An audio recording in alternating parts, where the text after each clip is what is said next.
everyone, today's video topic is body organs name in Italian. Let's start the video. Let's start with the main body organ, heart, yani ki dil, and Italian word is cuore. Cuore. For heart, Italian pronunciation is cuore.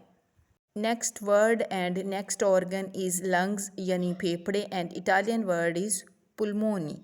For lungs, Italian pronunciation is pulmoni.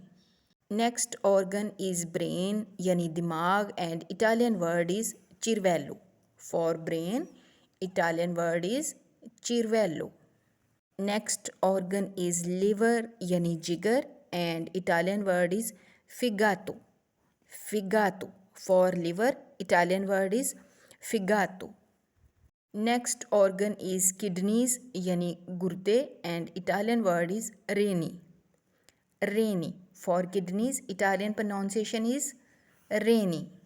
Next organ is stomach, yani meda, and Italian word is stomaco.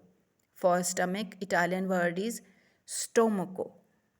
Last organ is spleen, yani tali, and Italian word is milza. For spleen, Italian pronunciation is milza. Milza.